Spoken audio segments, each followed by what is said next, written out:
اعوذ باللہ من الشیطان اللعین الرجیم بسم اللہ الرحمن الرحیم الحمد للہ وکفا وسلام علی عبادہ الذین اصطفی درود بھیجیں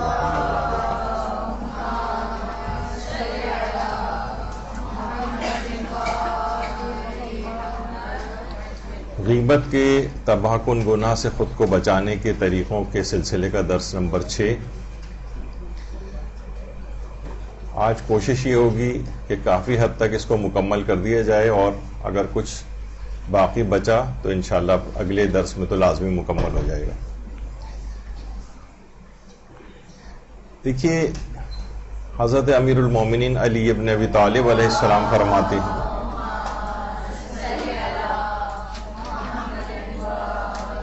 کہ جو شخص کسی مومن کے بارے میں ایسی بات کہے جو اسے ذلیل کرنے والی ہو اور اس کی عزت کو ختم کرنے والی ہو، اگرچہ اس نے آنکھوں سے دیکھی اور کانوں سے سنی ہو، تو وہ ان لوگوں میں شمار کیا جائے گا کہ جن کے بارے میں پروردگار نے فرمایا ہے کہ جو لوگ یہ چاہتے ہیں کہ صاحبان ایمان میں بری باتوں کا چرچا ہو، ان الذین یحبون ان تشیع الفاحشہ لہم عذاب علیم فی الدنیا والآخرہ، ان کے لیے دنیا اور آخرت میں دردناک عذاب ہے۔ مولا دیکھیے، جب آپ کسی کی غیبت کرتی ہیں یا ہم کسی کی غیبت کرتے ہیں تو اصلاً اس کو ذلیل کر رہے ہوتے ہیں، اس کی عزت کو ختم کرنے والا کام کر رہے ہوتے ہیں۔ تو مولا فرماتے ہیں کہ یہ اس آیت میں شمار کیا جائے گا ان افراد میں کہ جو چاہتے ہیں کہ بری باتوں کا لوگوں میں چرچا ہو، ایسے افراد کے لیے دنیا اور آخرت میں دردناک عذاب ہے۔ یعنی اللہ قرآن کے اندر اتنی اس قدر مذمت فرما رہا ہے، مردہ بھائی کے گوشت کھانا جیسا قرار دے رہا ہے۔ مولا فرما رہے ہیں کہ اس آیت کا مصداق یہ ہے کہ اس کو دنیا اور آخرت میں دردناک عذاب دیا جائے گا، اور مومنین بالکل اس کی طرف سے ایسے لاپرواہ ہیں کہ جیسے کوئی گناہ ہی نہیں ہے۔ تو یہ اس سے اس گناہ کی خطرناکیت کا اندازہ جو ہے وہ لگایا جا سکتا ہے۔ امام موسیٰ کاظم علیہ السلام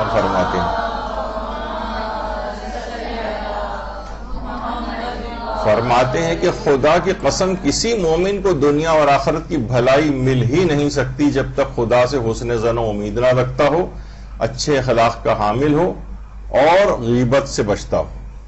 یعنی امام قسم کھا کر کہہ رہے ہیں، اس سے زیادہ آپ کو اور کوئی، یعنی امام کو کوئی قسم کھانے کی ضرورت نہیں ہے، لیکن سوچیے کس قدر اہمیت بتانے کے لیے امام قسم کھا رہے ہیں کہ تم کو دنیا اور آخرت کی بھلائی مل ہی نہیں سکتی جب تک تم غیبت سے اپنے آپ کو نہیں بچاؤ گے۔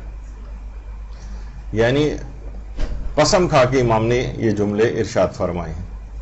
اور ہمارے چھٹے امام جعفر صادق علیہ السلام فرماتے ہیں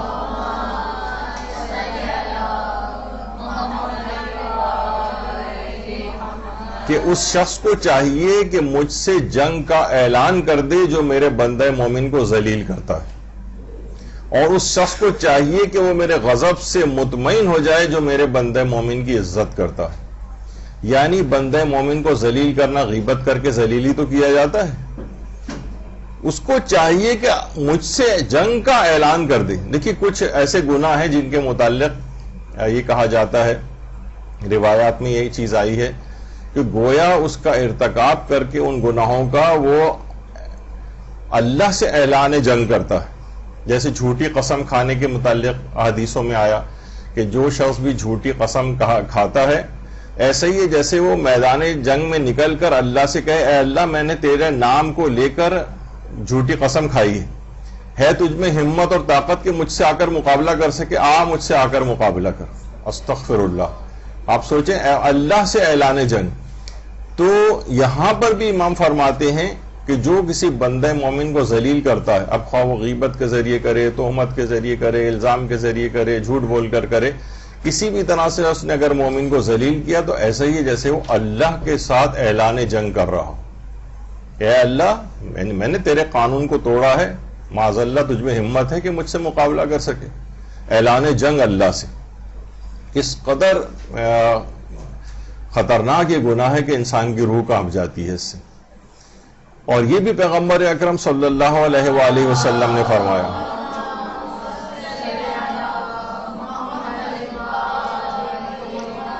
کہ مسلمانوں کی غیبت نہ کرو اور ان کی لغزشوں کو تلاش نہ کرو اور کسی کے بھیدوں کا پردہ چاک نہ کرو.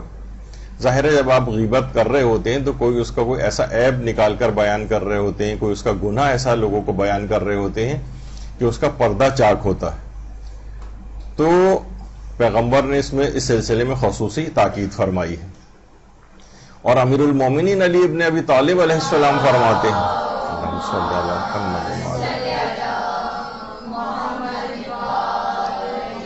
جو عقل مند کی 4 نشانیاں بتائی گئی ہیں کہ عقل مند وہ ہوتا ہے جو پاک دامن ہوتا ہے, گناہ کرنے والا عقل مند نہیں ہے. عقل مند وہ ہوتا ہے جو غیبت سے محفوظ رہتا ہے. اب جو غیبت سے محفوظ نہیں رہے گا وہ بے وقوف اور پاگل ہے. عقل مند وہ ہوتا ہے جو خاموش رہتا ہے, جس کی زبان مستقل چلتی رہتی ہے, لازماً وہ لغزشوں کا اور غلطیوں کا مرتکب ہوگا, اور تو ایسا شخص جو ہے وہ عقل مند کہلانے کے لائق نہیں. اور عقل مند وہ ہوتا ہے جو قناعت کرتا ہے, جو اسراف کی چلے جا رہا ہے, فضول خرچے کر رہا ہے اور اپنے آپ کو مصیبتوں میں ڈال رہا ہے. بہت سے ایسے مواقع زندگی میں آتے ہیں کہ جب اس کو پیسوں کی ضرورت ہوتی ہے تو وہ سب کام الٹے سیدھے چیزوں میں پیسے خرچ کر چکا ہوتا ہے, تو یہ عقل مند نہیں ہے. تو اس میں دوسرے نمبر پہ مولا فرماتے ہیں عقل مند ہے ہی وہی جو غیبت سے محفوظ رہتا ہے. اگر غیبت سے محفوظ نہیں ہے تو وہ شخص اپنے آپ کو بیوقوف, احمق, جاہل یہ سب قرار دے دے, کیونکہ عقل مند کی نشانی یہ بیان کی گئی کہ وہ غیبت سے محفوظ رہتا ہے. اچھا, اب جائز غیبتوں کی اقسام ہم بیان کر رہے تھے, اب ہم متصل ہو جاتے ہیں جائز غیبتوں کی اقسام پر. جائز غیبتوں کی جتنی اقسام بیان ہو گئی, آج اس سے آگے کی طرف جاتے ہیں, جس میں ایک ہے قضاوت کے وقت. قضاوت یعنی جب جج عدالت کے اندر بیٹھا ہوتا ہے اور اس کو فیصلہ کرنا ہوتا ہے, تو ظاہر ہے کہ جو افراد جنہوں نے اس کے خلاف کیس کیا ہوتا ہے وہ اس کی غیبتیں تو آ کر بیان کر رہے ہوتے ہیں. اب اس کا قضاوت کے دوران وہ سب لوگوں کی باتیں سننا, اس شخص کے متعلق جس پر الزام لگا ہے اور اس کی غیبتیں ہو رہی ہیں, تو اس کو یہ سب چیزیں سننا پڑتی ہیں قضاوت کے موقع پر فیصلہ کرتے وقت. اچھا دیکھیے, ایک تو ہوتی ہے غیر اسلامی عدالت.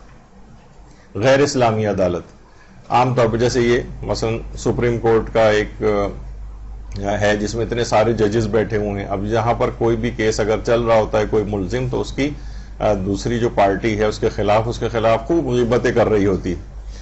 تو دیکھیے, سب سے پہلی بات تو یہ کہ اسلامی عدالت ہونی چاہیے جہاں انسان فیصلے کے لیے جائے, اور وہ یا تو مجتہد کی عدالت ہوگی جو کہ صحیح فیصلہ کر سکتی, اور جو غیر اسلامی عدالت ہے جس کو ہم نے پچھلی دفعہ بیان کیا تھا کہ جیسے عام طور پر لوگ طلاقوں کے سلسلے میں جاتے ہیں تو صرف مجتہد کی عدالت میں کیس لے جایا جا سکتا ہے طلاق کا. غیر اسلامی عدالت سے اگر مل بھی جائے طلاق تو وہ صحیح شمار نہیں ہوتی.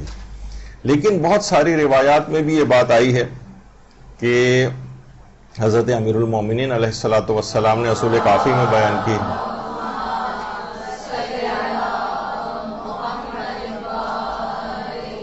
جس کا ایک مصداق یہ بھی ہے کہ قضاوت کی جو مسند ہے, جو فیصلہ کرنے کی مسند ہے, اس پہ کوئی شخص بیٹھ ہی نہیں سکتا. یا تو بیٹھے گا نبی بیٹھے گا, یا نبی کا وصی بیٹھے گا اس مسند کے اوپر, اور تیسرا کوئی بیٹھا تو وہ شقی ہوگا, ظالم ہوگا, اس کے علاوہ کوئی نہیں ہو سکتا. یہی وجہ ہے کہ ہمارے علماء نے یہ بات کہی ہے. ویسے بیچ میں ضمناً بات آ رہی ہے تو ذکر کر رہا ہوں کہ ہر وہ عہدہ قبول کرنا کہ جس میں جوڈیشل پاورز جس میں آپ کے ہاتھ میں آتی ہیں فیصلہ کرنے کی, وہ قبول کرنا حرام ہے. مثلا جج بننا, یا مثلا بہت سے انتظامی عہدے ایسے ہیں جیسے کمشنر, ڈپٹی کمشنر وغیرہ, ان کے ہاتھ میں بھی کسی حد تک جوڈیشل پاورز ہوتی ہیں. ایک آج سے تقریباً شاید 30-35 سال پہلے ایک جج بنے تھے جن کی ہمیں ویسی اطلاع ملی تھی کہ وہ جج بنے, تو پھر وہ باقاعدہ وہاں پر گئے تھے, آیت اللہ گل پائیگانی سے ملاقات کی تھی, ان کو اپنا سارا کیس بتایا تھا. پھر آیت اللہ گل پائیگانی نے ان کو بہت ساری شرطوں کے لگا کے کہا کہ ان باتوں کا خیال کرو اور پھر تم فیصلہ کر سکتے ہو. آیت اللہ ناصر مکارم بھی فرماتے ہیں کہ وہ معاشرہ کے جہاں پر کوئی بھی مجتہد موجود نہیں ہے کہ جس کے پاس فیصلے کے لیے جایا جا سکے, جیسے پاکستان کی بات ہے, تو پھر فرماتے ہیں کہ وہ شخص کہ جو کہ قضاوت کے تمام پہلوؤں کا علم رکھتا ہو اور جو انسانی اور شہری جو حقوق ہیں ان کی پوری آگاہی رکھتا ہو تو اس کے پاس بھی فیصلے کے لیے جا سکتے ہیں. لیکن اصلاً یہ ہے کہ یا تو اس مسند قضاوت پہ اگر کوئی بیٹھے گا تو وہ یا تو نبی بیٹھے گا یا وصی نبی بیٹھے گا، ورنہ تیسرا کوئی بیٹھا تو شقی ہوگا. تو حاکم شرع کی اجازت کے بغیر اس طرح کے کسی عہدے کو قبول کرنا، کیونکہ لوگ سول سروسز میں بھی جاتے ہیں اور وہاں اس قسم کے عہدے ان کو اس کے بعد ملتے ہیں، تو یہ دماغ میں رہے کسی کے پاس ایسا ہو تو پھر اس کو ان باتوں کا خیال کرنا پڑے گا. تو عدالت میں گواہی کے وقت جج کو یہ کام کرنا ہوتا ہے. دوسرا ہے گواہوں کی عدالت کی رد میں غیبت کرنی جائز ہے. مثلا بہت سے دیکھیے ایسے گناہ ہیں کہ جس کو ثابت کرنے کے لیے، یا بہت سے اعمال ایسے ہیں جنہیں ثابت کرنے کے لیے 2 عادلوں کی گواہی کی ضرورت ہوتی. بعض گناہوں میں 4 عادل گواہوں کی ضرورت ہوتی. اگر یہ عادل گواہ موجود نہ ہو تو وہ چیز ثابت نہیں ہوگی. حتیٰ کہ مثلا بعض حالات میں یہ بھی ہوتا ہے کہ آپ کا کپڑا پاک ہے نجس، ایک عادل آدمی یا 2 عادل آدمیوں کی گواہی درکار ہوتی. بینہ شرعی کہتے ہیں 2 عادلوں کی گواہی، اور وہ بالکل حجت رکھتی ہے. یعنی آپ شک نہیں کر سکتے. اگر 2 عادلوں نے گواہی دے دی تو پھر وہ آپ کے لیے لازم ہو جاتا ہے اس کے اوپر عمل کرنا. تو یہ چاند کے مسئلے میں بھی آتا ہے اور اس کے تھوڑے سے ضمنی احکام بھی ہیں. تو گواہوں کی عدالت کی رد میں، مثلا عدالت جو گواہ کی ثابت ہوگی کہ بھئی یہ جو گواہ آپ نے پیش کیا ہے مثلا کسی گناہ کے سلسلے میں، تو اگر یہ کہیں گے بھئی یہ تو گواہ جو ہے عادل ہے ہی نہیں، یہ تو فلاں فلاں جو ہے گناہ کرنے والا شخص ہے. اب یہاں پر جو غیبت ہو رہی ہے تو یہ اس کے گواہوں کی عدالت کی رد میں، یعنی یہ گواہ عادل نہیں ہے، اس کی رد میں جو غیبت کی جائے گی یہ جائز ہے، یہ جائز ہے. لیکن جھوٹا الزام نہیں، یعنی کہ یہ بات بتانے کے لیے کہ یہ جو گواہ آپ اس گناہ کے حوالے سے پیش کر رہے ہیں کہ ان لوگوں نے اس گناہ کو ہوتے ہوئے دیکھا ہے، تو یہ تو گواہ عادل ہی نہیں ہے، یا جس کام کے لیے بھی ان کو پیش کیا جا رہا ہے. یا مثلا جس طریقے سے ہمارے ہاں تو یہ والا مسئلہ ہے کہ طلاق کے سلسلے میں 2 عادل گواہ ہونے ضروری ہیں. 2 عادل گواہ، یعنی یہ نہیں کہ بھئی اس گھر کے اندر ہیں، چلو یہ مثلا کسی کے ابا موجود ہیں یا بھائی موجود ہیں، اب وہ چاہے عادل ہوں یا نہ ہوں، بس یہ سامنے بیٹھ گئے اور ان کے سامنے طلاق کے صیغے جاری ہو جائیں. ایسا نہیں. طلاق کے سلسلے میں ہمیشہ 2 عادل گواہوں کا ہونا ضروری ہوتا ہے.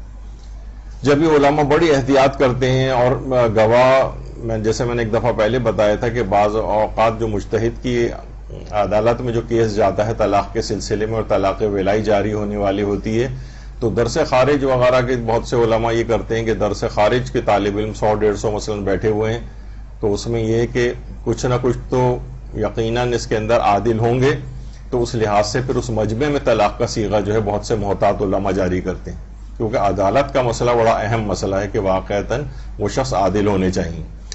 ہمارے اور اہل سنت میں فرق یہ ہے کہ ان کے ہاں بغیر عادلوں کی گواہی کے بھی طلاق ہو جاتی ہے. نکاح میں ان کے ہاں گواہ چاہیے ہوتے ہیں جو کہ ہمارے ہاں درکار نہیں ہوتے. بہتر ہے کہ ہوں لیکن ضروری نہیں.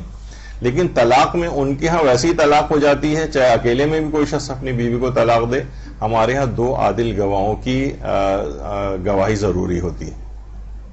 اچھا، ایک مسئلہ ایک اور آتا ہے جو کہ مورد ابتلا ہے، وہ یہیں لگے ہاتھوں بیان کر دیا جائے. وہ عام طور پر ہوتا ہے فون پر طلاق. آج کل ظاہر ہے مثلا وہ اس کو طلاق جاری کرنی ہے، اور وہ مثلا بیٹھا ہوا ہے شخص مثلا امریکہ میں، تو وہ کہتے ہیں کوئی بات نہیں، سارے اسکائپ اور اس کے اوپر یا فون کال کے اوپر ویڈیو کال یا کانفرنسنگ پہ آ جائیں، تو اس میں طلاق کا صیغہ جاری ہو جاتا ہے. تو 2 عادل گواہ کہیں بیٹھے ہوئے ہیں، نکاح وہ طلاق کا جو صیغہ وہ کوئی کہیں اور شخص پڑھ رہا ہے، اور مثلا لڑکے اور لڑکی والے بھی فون پر موجود ہیں. تو جہاں طلاق کا صیغہ جاری ہو رہا ہوتا ہے وہیں پر ہی ان گواہوں کا موجود ہونا ضروری نہیں ہے، ضروری ہے. فون پر کسی اور جگہ بیٹھے ہوئے ہیں وہ، چاہے یا 100% یقین کیوں نہ ہو کہ یہ 2 عادل گواہ جو ہیں، مثلا 2 عادل گواہ بیٹھے ہوئے ایران یا عراق میں، اور وہ شخص جو ہے جو طلاق کا صیغہ جاری کر رہا ہے وہ کہیں اور ہے، تو چاہے وہ بالکل 100% یقین ہے کہ یہ 2 عادل گواہ اس موقع پہ فون پہ موجود ہیں، تب بھی کافی نہیں. آغا سستانی فرماتے ہیں احتیاط لازم یہ ہے کہ جہاں طلاق کا صیغہ پڑھا جائے وہیں پر ہی ان گواہوں کا ہونا ضروری ہوتا ہے. یہ عام طور پر کیونکہ مورد ابتلا کا مسئلہ یہاں پر لگے ہاتھوں میں نے بتا دیا کہ وہ 2 عادل گواہ تو اب وہیں پر موجود ہونے چاہیے. عادل گواہ البتہ کسی کو یہ کہ بھئی یہ تو عادل ہی نہیں ہے اور عام طور پر عدالتوں میں ثابت کیا جا رہا ہوتا ہے, تو پھر اس صورت میں جو ہے ان کی غیبت کی اجازت مل جاتی ہے. اور ایک اور موقع کہ جہاں پر عادلوں کی گواہی کی ضرورت پیش آتی ہے اور جس میں لوگوں کی توجہ نہیں ہے, وہ ہے کہ جب پیش امام کی عدالت کا مسئلہ, لوگ عام طور پر کسی جگہ سے گزر رہے ہیں, وہاں پہ دیکھا یہاں مسجد ہے, لوگ نماز پڑھ رہے ہیں, اب ہمیں پتہ نہیں ہے جو یہاں پر پڑھانے والا عالم ہے وہ عادل ہے بھی یا نہیں, تو وہاں احتیاط کی جائے, اور جب تک یقین اور اطمینان نہ ہو کہ یہ عادل شخص ہے تب تک اس کے پیچھے نماز نہیں ہو سکتی, کیونکہ یہ والا اطمینان ہمارے پاس وہاں تو موجود ہوتا ہے. مثلا مقامات مقدسہ میں ہم نماز پڑھنے کے لیے جاتے ہیں, وہاں مختلف جماعت ہو رہی ہوتی ہیں, اب دل کو 100% یقین ہوتا ہے کہ اس جیسی مقدس جگہ پہ جو مجتہدین اور مراجع کے جو وکلاء حضرات ہوتے ہیں یا ان کے نمائندے ہوتے ہیں یا بہت بڑے بڑے علماء ہیں, تو یقیناً جو ہے عدالت رکھتے ہیں. عادل ہونے سے مراد یہ ہے کہ وہ کوئی گناہ کا کام انجام نہ دیتا ہو اور تمام واجبات پر عمل پیرا ہو, تو وہاں تو اطمینان ہوتا ہے. لیکن عام مساجد میں اطمینان نہیں ہوتا ہے, تو پھر اگر کسی کو اطمینان نہیں ہے اور یقین نہیں ہے اس کی عدالت کا, تو وہ پھر نماز جماعت ان کے پیچھے نہیں پڑھ سکتا. بہت سے افراد جو کہ ان مسائل سے آگاہ ہیں اور وہ کبھی مساجد کے اندر جاتے ہیں اور وہاں لوگ دیکھتے ہیں کہ بھئی یہ تو انہوں نے جماعت نہیں پڑھی, تو فوراً ان کے اوپر سوچتے ہیں کہ اچھا یہ ان کی نگاہ میں غیر عادل نہیں, ان کی عدالت ثابت نہیں ہوئی. تو یہ اس دوران بیچ میں آ گئی بات, تو یہ بات یاد رکھ لیجیے کہ غیبت کی وہاں پر اجازت مل جاتی ہے جب عادلوں کی عدالت کا رد کرنا مقصود ہو, کیونکہ انہی کی عدالت, انہی کی گواہی کے اوپر یہاں پر فیصلے سنائے جائیں گے, کسی کو مجرم قرار دیا جائے گا. یہ بہت اہم مسئلہ ہے. تو یہاں پر اس سے بڑا اہم مسئلہ یہ آ گیا ہے اس شخص کی, یعنی اس کی غیبت اتنا اہم مسئلہ نہیں رہا جتنا کسی شخص کو جرم کی سزا سے بچانا یا اس کے اوپر کوئی الزام لگ گیا ہے وہ جسٹیفائی ورنہ ہو جائے گا اگر ہم نے اس کی ثابت نہیں کیا اس کو کہ یہ غیر عادل ہے. تو یہاں پر یہ ایک فقہی, یہ میں نے تھوڑی سی تفصیل میں گیا, ضمنی کچھ مسئلے بھی اس میں حل ہو گئے. اس کے بعد آ جائیے مجہول کی غیبت کی اجازت ہے. مجہول مثلا مجہول کسے کہتے ہیں؟ یعنی جس کا حال آپ کو پتہ نہ ہو. یعنی آپ کسی کو اگر بیان کرنا چاہیں کہ بھائی میں آج آ رہی تھی, میں نے دیکھا کہ آج ایک آدمی جو ہے نا وہ فلاں کو مار رہا تھا. اب کسی کو پتہ ہی نہیں کہ کس آدمی کی بات ہو رہی ہے, کون کس کو مار رہا تھا, یہ بس آپ نے گناہ کا ذکر کیا. میں شادی کی ایک تقریب میں گئی, فلاں جو ہے وہاں بہت سی عورتیں بے پردہ آئی ہوئی تھیں. اب یہ مجہول آپ نے بات کہی, اب آپ یہ بات بیان کر سکتی ہیں کیونکہ مجہول ہے یہ, یعنی کسی کو پتہ نہیں, اس لحاظ سے اس کی اجازت ہے. مثلا جیسے شاعری میں کہا جاتا ہے, اب ہو سکتا ہے شاعر کے دماغ میں کوئی خاص شخصیت ہو, اس کی تعریف یا مذمت مثلا شاعر کر رہا ہے. مثلا وہ جو شعر ہے کہ دم بھر نہ ٹھہرے دل میں نہ آنکھوں میں ایک پل, اتنے سے قد پہ تم بھی قیامت شریر ہو. اب یہاں پر ایک جناب شاعر کا جو بھی خیالی شخصیت اس کے دماغ میں ہے, شاعر اس کے متعلق یہ بات کہہ رہا ہے کہ اس کا قد چھوٹا تھا. اچھا اب یہ جو ہے, ویسے میں آپ کو بتا دوں کہ یہ ایک میری اپنی ایک رشتہ دار جو ایک بہت ہی مشہور یہاں کے کالج میں پڑھتی رہی ہیں انٹر میں, انہوں نے مجھے بتایا کہ ہماری پروفیسر جو تھیں اردو کی, انہوں نے اس کی شعر کی تشریح کی کہ شاعر کا جو خیالی محبوب ہے نا اس کا قد چھوٹا تھا, تو اس پہ انہوں نے یہ بات کہی ہے کہ دم بھر نہ ٹھہرے دل میں نہ آنکھوں میں ایک پل, اتنے سے قد پہ تم بھی قیامت شریر ہو. اب یہ مجہول ایک چیز ہے, کسی کو نہیں پتا کس کی بات ہو رہی ہے. اصلاً یہ کسی اس کی بات ہی نہیں, آنسو کے متعلق بات کہی گئی ہے. اب پروفیسر آف اردو جو ہیں وہ بھی اگر یہ والا اس شعر کی یہ تشریح کریں گی کہ نہ دل جب بھر آتا ہے نا تو وہ نہ دل میں ٹھہرتا ہے نہ آنکھوں میں, اور آنکھوں سے آنسو فوراً بہہ جاتا ہے نیچے. یعنی آنسو کی بات ہو رہی ہے, چھوٹے سے قد, اتنے سے قد پہ قیامت شریر ہونے کی بات ہے, کسی شخصیت کے لیے نہیں. تو بہرحال اگر ہو بھی تو مجہول کی غیبت یعنی جو مشخص نہیں ہو سکے, جس کو کسی کا پتہ نہیں ہو کہ آپ کس کی بات بیان کر رہی ہیں, آپ ایسے الفاظ استعمال کریں کہ کوئی اصل شخص تک نہ پہنچ سکے, تو اس طرح تو اس طور پر اس کی غیبت بیان کی جا سکتی. اسے کہتے ہیں مجہول کی غیبت کی اجازت ہے. معین شخص کی غیبت کرنا, اب یہ تو سب کو پتہ ہے کہ یہ تو حرام ہے, معین شخص کی غیبت نہیں ہو سکتی. مثلا نام لے کر لوگ فوراً پہنچ جائیں, آپ کہیں گے فلاں مثلا جو خاتون ہے ان کا نام آپ نے لیا, اور کہا کہ وہ مثلاً جو ہے وہ یہ والا کام کر رہی تھی، تو اب یہ کیا ہے کہ آپ نے بالکل معین کر دیا، یہ والی تو اجازت نہیں ہے۔ البتہ اگر کسی جگہ کے متعلق یہ سوال پوچھا گیا ہے کہ کیا کسی غیر معین شخص کی غیبت کی اجازت ہے، تو یہ کہا گیا کہ اگر وہ عدد محصور ہے، محصور ہے، ایک ہوتا ہے یعنی ایک خاص عدد، مثلا 5-6 افراد کے اندر وہ محصور ہے، وہ تو کچھ علماء نے کہا کہ نہیں، اس کی اجازت نہیں ہے، غیر محصور ہونا چاہیے۔ مثلا ابھی تو آقا سیستانی نے اس کی وہ کی ہے کہ مسئلہ 2268 توضیح المسائل جامع کا جو ہے، اس میں فرماتے ہیں کہ جس کی غیبت کی جا رہی ہے اس کا معین ہونا لازم ہے۔ بس اگر کوئی یہ کہے کہ اہل شہر میں سے کوئی ایک شخص بزدل ہے یا فلاں کے بیٹوں میں سے ایک بزدل ہے اور معلوم نہ ہو کہ کون مراد ہے، تو یہ غیبت نہیں ہے، یعنی یہ محصور ہو، یہ غیر محصور ہے، یعنی معلوم نہ ہو کہ کون مراد ہے اس سے، تو یہ غیبت نہیں ہے۔ لیکن کبھی فرماتے ہیں ممکن ہے دوسری جہت سے، جیسے مومن کی توہین و تحقیر اور اس کی سرزنش اور ملامت کرنے یا اس کا مذاق اڑانے کے حوالے سے حرام ہو جائے، یہ ممکن ہے۔ یعنی اگر کوئی کہے پورے شہر میں سے کوئی ایک شخص بزدل ہے، تو یہ پورے اہل شہر کی جو ہے وہ غیبت شمار نہیں ہوگی۔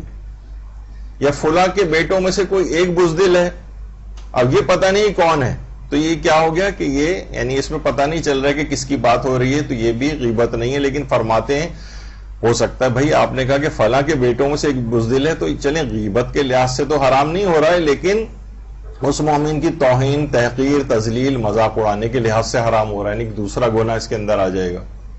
مثلا کوئی اگر کہے خدا نہ خواستہ بھائی یہ فلاں شہر والے سارے بے غیرت ہوتے ہیں مثلا، تو یہ کیا ہے کہ یہ کیا ہو جائے گا، یہ سب کی غیبت ہو جائے گی۔ لیکن کوئی کہے کہ بھائی اس میں کچھ افراد ایسے ہیں جو بے غیرت ہیں، اب یہ پتہ نہیں چل رہا ہے کہ کس کی بات ہو رہی، تو یہاں پر غیبت نہیں ہے۔ تو یہ آغا سیستانی نے اس کو کہا ہے کہ معین شخص کی غیبت جو ہے وہ حرام ہے، اور اگر معین نہ ہو سکے، کچھ افراد کی بات ہو رہی لیکن وہ مشخص نہ ہو سکیں کہ یہ افراد اس سے مراد ہیں، تو فرماتے ہیں کہ پھر وہ غیبت شمار نہیں ہوگی، لیکن ممکن ہے کسی اور جہت سے حرام ہو جائے، مثلا توہین و تذلیل یا مذاق اڑانے کے لحاظ سے۔ اب آگے آ جائیے غیبت بغرض حصول شرم۔ اچھا، یہ کچھ جو ہمارے غیر شیعہ علماء ہیں وہ اس بات کو بیان کرتے ہیں، وہاں سے پھر بعض اوقات ہمارے ہاں بھی آ جاتی ہے کہ یعنی کسی کو شرم دلانے کے غرض سے غیبت کرنا۔ ایک اور ابھی آگے چل کے اس سے ملتا جلتا ایک مسئلہ آگے چل کر آئے گا۔ مثلا ایک شخص کے متعلق ملتا ہے کہ بھئی اس کو مالک مکان نے ابھی سال کا اس کا جو ایگریمنٹ تھا وہ پورا نہیں ہوا تھا، اسے پریشرائز کیا کہ گھر خالی کرو خالی کرو۔ ایک فقہی حکم بھی ہے ہمارے ہاں کہ اگر کوئی ایگریمنٹ اس لحاظ سے ہوا ہے جو ہمارے ہاں 11 مہینے وغیرہ کا ہوتا ہے، اس سے پہلے ہی کوئی مثلا آپ کو 2-3 مہینے ابھی ہوئے ہیں اور مالک مکان نے خالی کرانا شروع کر دیا، تو یہ کام جائز نہیں۔ یہ معاہدوں کی اوفوا بالعقود، جو تم معاہدہ کرو اس کی پاسداری کرو، یہ قرآن کا حکم۔ اب اگر وہ کہہ رہا ہے کہ نہیں نکلو یہاں سے، تو اب وہ نکال نہیں سکتا، اور نکالنے کے بعد وہ اپنے ہی مکان میں اگر مالک مکان رہ رہا ہو، اور ہمیں اس نے 2 مہینے بعد ہی خالی کروا لیا ہم سے، جبکہ 11 مہینے کا ایگریمنٹ تھا، اب وہ خالی نہیں کروا سکتا تھا اس کو، لیکن اس نے زور زبردستی گنڈے بدماش بھیج کے ہمارا سامان پھینکوا دیا، تو اس میں نماز پڑھنے کا بھی اس کا مسئلہ، چاہے اس کا اپنا ہی مکان کیوں نہ ہو، وہاں پر نماز پڑھنے کا بڑا مسئلہ پیدا ہو جائے گا، وہ غصبی جگہ ہو جائے گی۔ اسی طریقے سے کوئی کرایہ دار ہے، وہ مکان خالی کرنے پر ہی تیار نہیں ہو رہا ہے، 11 مہینے ایگریمنٹ سے بھی اوپر چلا گیا معاملہ، اور وہ ذرا ظاہر ہے کہ انفلوئنشل ہے، پولیس اور گنڈوں سے اس کے تعلقات ہیں، مالک مکان بیچارہ خالی نہیں کروا پا رہا ہے اس سے۔ اب اس کے جو بیٹھا ہوا ہے وہاں پر اوور اسٹے کر کے، معاہدے کی خلاف ورزی کر کے، یہ وہاں پر اس کی نماز و روزے کا نماز کا مسئلہ ہو جائے گا وہاں پر، کیونکہ غصبی جگہ ہو جائے گی۔ تو اس کو بہرحال جلدی سے خالی اس نے کروا دیا۔ تو اب اس نے کیا کیا کہ مکان کے باہر سارا سامان رکھ کے اپنے عزیز و اقارب کے ساتھ ایک ٹینٹ لگا کے بیٹھ گیا۔ اب ہر آتا جاتا پڑوسی پوچھا، ارے خیریت یہاں کیسے بیٹھے ہو؟ کہا کہ کیا کریں، یہ دیکھیں 2 مہینے بعد مالک مکان نے خالی کرا دیا۔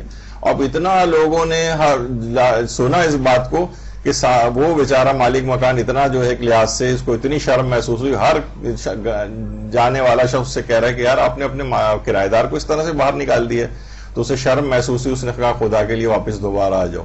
تو یہ جو اب اس نے وہاں خیمہ لگا کر بیٹھا اور مالک مکان کی غیبت کی تو یہ اس کو شرم دلانے کے لحاظ سے، تو البتہ اس کے اور یہ نہیں ہے، تو ایک ویسے ایک مثال کے طور پر ایک چیز آئی اور اس سے ملتی جلتی آگے ایک چیز بیان ہو رہی ہے. لیکن ہم یہ نہیں کر سکتے ہر دفعہ شرم دلانے کے لیے اپنے تئیں اور لوگوں کی غیبتیں کرنا شروع کر دیں. یہ اکثر مسلمان علماء نے اس کو اس طریقے سے لکھا ہے. مشہور لقب بد کا ذکر. مشہور لقب بد یعنی کسی کے نام کے ساتھ کچھ ایسے چیزیں ایڈ ہو جائیں کہ جس کے بغیر اس کی شخصیت پہچانی نہ جا سکے، چاہے وہ لقب اتنا اچھا بھی نہ ہو.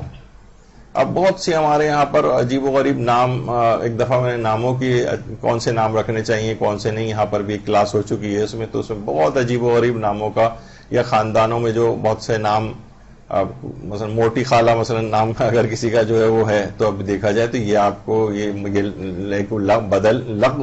لقب بد ہے، یہ اس طرح سے آپ کو نہیں کرنا چاہیے. تو تعارف کے غرض سے کسی کے کسی عیب کا ذکر کرنا، اس کے بغیر تعارف ناممکن اور مشکل ہو جائے. اچھا آپ نے دیکھا ہوگا جب یہاں پہ بہت کراچی کے حالات خراب تھے تو زمانے میں ہوتا تھا کہ جناب فلاں جاوید لنگڑا مارا گیا اور فلاں ارشد کانا جو ہے پکڑا گیا اور جو ہے فلاں شکیل بھینگا جو ہے، اس طرح کے بہت سارے اس طرح کے جو ہے وہ نام اس میں آتے تھے. تو یہ اس قسم کے نام پکارنا، یا انڈیا میں سنتے تھے کہ جناب اچھا فلاں علاقہ کون سا جولی علاقہ ہے، جولی کے تیلی مشہور ہوتے تھے. تو یہ کیا ہے، پورے گاؤں کے جو افراد تھے ان سب کو جو ہے نا لقب بد سے یاد کرنا، یہ جائز نہیں. وجہ اس کی ہے کہ قرآن کی آیت ہے کہ وَلَا تَلْمِزُوا أَنفُسَكُمْ وَلَا تَنَابَزُوا بِالْأَلْقَابِ. دیکھو ایک دوسرے کو تانا مت دو اور ایک دوسرے کو برے القاب سے بھی نہ پکارو، قرآن نے منع کیا ہے. البتہ کبھی کبھار ایسا ہوتا ہے. اچھا پھر آگے آیت کہتی ہے بِاسْمِ الْفُسُوقِ بَعْدَ الْإِيمَانِ، بِاسْمِ الْفُسُوقِ بَعْدَ الْإِيمَانِ. اور دیکھو ایمان لانے کے بعد فاسق کے طور پر کہلایا جانا کس قدر معیوب ہے. یعنی انسان کو، آپ کو اللہ نے جو ہے وہ با ایمان پیدا کیا ہے اور ان امور کا ارتکاب کر کے آپ فاسق ہو جاتے ہیں، کس قدر بری بات ہے. وَمَن لَّمْ يَتُبْ فَأُولَٰئِكَ هُمُ الظَّالِمُونَ. اب جو توبہ نہ کرے وہ ظالموں میں شمار ہو جائے گا. تو بہرحال یہاں پر قرآن نے واضح طور پر کہا ہے کہ وَلَا تَنَابَزُوا بِالْأَلْقَابِ، ایک دوسرے کو برے القاب سے نہ پکارو. اچھا بعض اوقات لیکن یہ ہوتا ہے ایک تو شناخت نہیں ہوتی. دیکھیے پیغمبر اکرم صلی اللہ علیہ وآلہ وسلم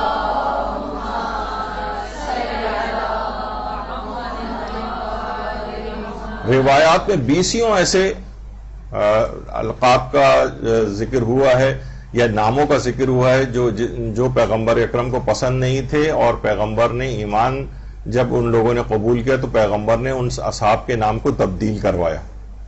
یہ بہت مثالیں. لیکن کچھ ایسے بھی تھے کہ اگرچہ لقب برے القاب سے پکارنے کو منع کیا گیا ہے، لیکن کچھ افراد ایسے تھے کہ جن کے جو اچھے ناموں والے تھے لیکن پیغمبر نے ان کے القاب کو چینج کر کے برے القاب میں چینج کیا. ابھی کل ہی ہمارے استاد محترم یہاں پر تشریف لائے ہوئے تھے کراچی، اور انہوں نے ایک مجلس سے خطاب کیا، میں وہاں پر تھا. انہوں نے فرمایا کہ پیغمبر اکرم نے 2 افراد ایسے تھے کہ جن کے ناموں کو ہی ایسا ان کے القاب بنائے کہ وہ لقب ہی بالکل بدل گئے.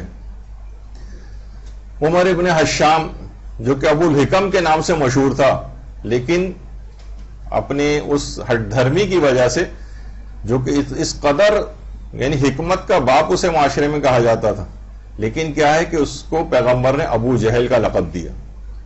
دیکھا جائے تو برے القاب سے کسی کو پکارنے کو منع کیا گیا ہے، لیکن یہاں پر ضروری تھا کہ اب اس کے اصل نام کو بھی لوگ بھول گئے. تو یہ تو کفار کے اندر اس لحاظ سے دشمن تھا. اور ایک ابو عامر نام کا تھا جو پیغمبر کا بہت عرصے سے انتظار کر رہا تھا، اور جب پیغمبر آئے اور انتہائی تقوی و پرہیزگاری کا مظاہرہ کرتا تھا یہ شخص، جب آئے تو سب سے زیادہ پیغمبر اکرم کا مخالف بن گیا. اس کو ابو عامر راہب کہا جاتا تھا. کل ہی مولانا کی میں تقریر سن رہا تھا تو اس میں انہوں نے بیان کیا، کہا کہ پیغمبر نے اس کا نام بدل کے فاسق کر دیا تھا. ابو عامر فاسق کے نام سے تاریخ کے اندر مشہور ہوا. یعنی ویسے تو برے القاب لگانے سے منع کیا گیا ہے، لیکن کچھ افراد کے تو خود پیغمبر نے برے القاب کیے اور آج وہ تاریخ کے اندر بالکل مخالف اس کے اندر مشہور ہو گئے. لیکن روایات کے اندر ایک چیز اور بھی ہوتی ہے. جب علم رجال وغیرہ کی ہماری گفتگو ہوئی تھی پچھلی نشست میں, تو کچھ نام ایسے ہیں کہ جن کے بغیر اگر ہم ان کے عیبوں کا تذکرہ نہ کریں تو ان کی شخصیت ہی سمجھ میں نہیں آتی. ایک ہی نام کے بہت سارے افراد ہیں. مثلا روایتوں میں آتا ہے انل اعرج, لنگڑے سے روایت ہے. اب دیکھا جائے تو بھئی لنگڑا تو آپ کو یعنی کیوں آپ نے, لیکن اس کے بغیر پہچانا ہی نہیں جا سکتا کہ کیونکہ اس نام کے بہت سارے افراد ہیں. اب اگر ہم انل اعرج لگائیں گے اس کے ساتھ, یعنی وہ جو شخص اپنے ٹانگ سے معذور تھا یہ اس نے روایت کی ہے, تو فوراً لوگ سمجھ جائیں گے. اور یہ روایات کے اندر ہر اس میں کچھ عادل ہیں کچھ فاسق ہیں, تو جب تک ہم ان میں تشخیص نہیں دیں گے کون مراد ہے, تو اس زمانے میں شہرت تھی اس کی. انل اعما, نابینا سے یہ روایت ہے. اب اس زمانے بہت سارے افراد تھے, آنکھوں والے بھی تھے اور اسی نام کے جو ہے وہ نابینا بھی فرد ایک تھا, تو اس کو مینشن کیا گیا کہ اس کے بغیر پھر وہ روایت کو پہچاننا بہت مشکل ہو جائے گا کہ کس کی بات بیان ہو رہی ہے. اور آپ کو پتا ہے کہ حکم بھی بدل جاتا ہے, یعنی اگر ایک آدمی عادل ہے یا اس کی وہ ثابت ہو جاتی کہ یہ شخص بالکل صحیح تھا, تو اس کے اوپر پہ فتویٰ دیا جائے گا, آپ کو بتایا جائے گا یہ چیز جائز ہے یا واجب ہے یا مستحب ہے مکروہ ہے, اور اگر ہمیں مشخص نہیں ہوگا تو یہ والا فتویٰ نہیں جا سکے گا پھر.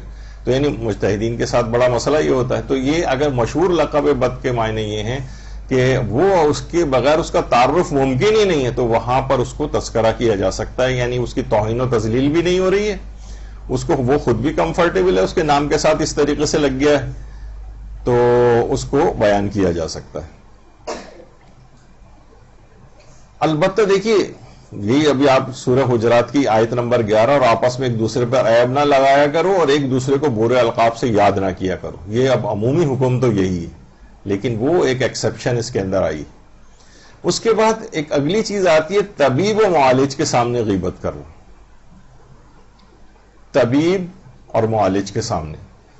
اچھا اب اس میں کیا ہے, اس سے پہلے تو بیان ہوا تھا کہ اپنا عیب کسی کو بیان کرنا یا اپنا کوئی گناہ بیان کرنا یہ حرام ہے, یا مثلا ہمارے لیے کسی اور کا عیب بیان کرنا حرام ہے. لیکن ہم جس اپنے رشتہ دار کو لے کر جا رہے ہیں اس ڈاکٹر کے پاس, یہ جو مریض ہے یہ وہ اپنی بیماری کو چھپا رہا ہے ڈاکٹر سے. اب اگر ہم یہ نہیں بتائیں گے تو اس کی بیماری کی صحیح تشخیص نہیں ہو سکے گی. ایک صاحب تھے,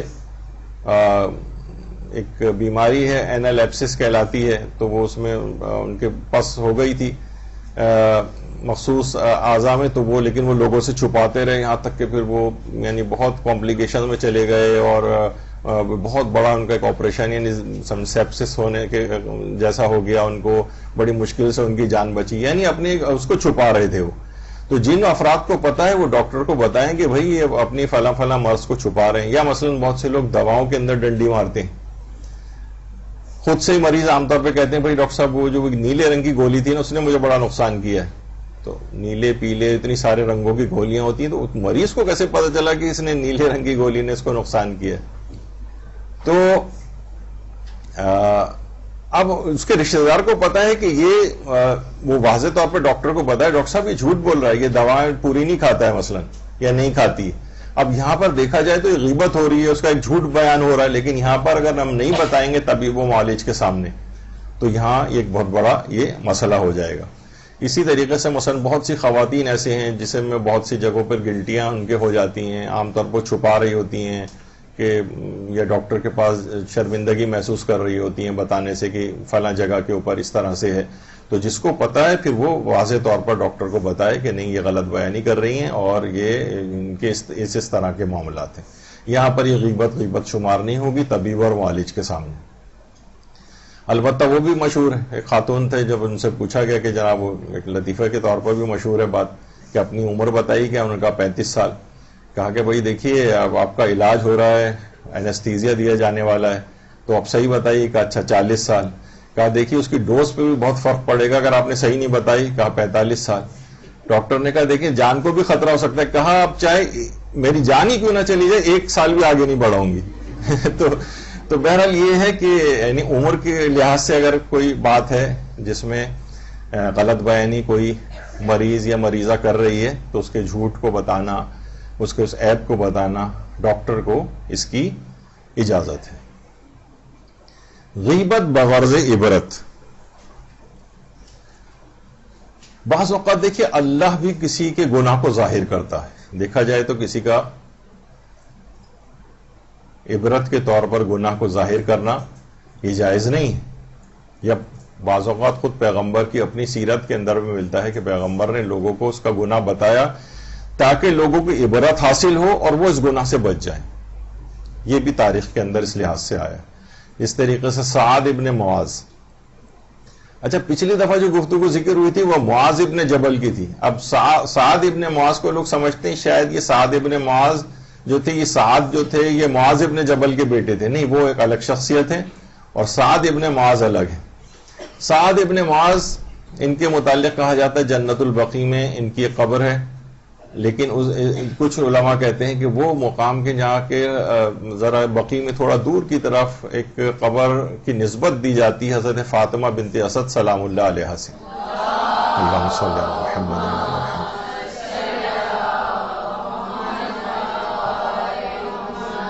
تو سعد کی قبر ان کی قبر کے کافی قریب ہے. تو وہ ذرا بقیع میں کافی ذرا دور کی طرف کا علاقہ، تقریباً آخر بقیع جو ہے کہ وہاں پر ہے. تو سعد کی قبر کو کہا جاتا ہے کہ وہاں پر ہے. تو سعد ابن معاذ وہ تھے کہ جب ان کا انتقال ہو گیا تو پیغمبر اکرم خود ان کی قبر میں اترے، بلکہ لوگوں نے دیکھا اس کے بعد کہ پیغمبر جب نماز جنازہ پڑھی جا رہی تھی تو پیغمبر اپنے پنجوں کے اوپر بلند ہو رہے تھے. تو لوگوں نے کہا کہ یا رسول اللہ یہ کیا کیفیت ہے؟ تو آپ نے فرمایا کہ فرشتوں کی اس قدر قطاروں کی قطاریں آسمان سے نازل ہو رہی ہیں سعد کے جنازے میں شریک ہونے کے لیے کہ میرے کھڑے ہونے کی جگہ نہیں رہی. تو سعد کا اتنا بڑا مقام، اور کچھ روایات میں یہ بھی آیا کہ سعد اس وجہ سے بھی اس بلند مقام کے حامل تھے کہ وہ روزانہ کثرت کے ساتھ سورہ قل هو اللہ احد کی ہر وقت اٹھتے بیٹھتے سورہ توحید کی تلاوت کیا کرتے تھے. تو بہرحال سعد کے متعلق یہاں تک ملتا ہے. اب لیکن کیا ہوا اس کے بعد کہ جب سعد کی ماں نے کہا کہ سعد تجھ کو جنت مبارک ہو، رسول اللہ خود آئے نماز پڑھانے، قبر میں بھی اترے، تو پیغمبر نے یعنی جو مفہوم روایت کا کہا کہ تجھے کیا پتا کہ سعد کو اس وقت عذاب قبر ہو رہا ہے. تو ان کا پورا قصہ سعد ابن معاذ کا کہ ان کے اوپر عذاب قبر اس کے باوجود ہوا. تو پھر پیغمبر نے بتایا کہ سعد کا سلوک اپنی بیوی کے ساتھ اخلاقاً ٹھیک نہیں تھا، یعنی اس کے ساتھ بد اخلاقی سے پیش آتے تھے. اب دیکھا جائے تو یہ غیبت ہو رہی ہے، لیکن یہ عبرت کے طور پر ہے. آنے والے لاکھوں کروڑوں افراد جو ہیں وہ تاکہ اس گناہ سے اپنے آپ کو بچائیں، تو اس وجہ سے عبرت کے طور پر یہ والا گناہ ان کا ظاہر کیا گیا سعد کا.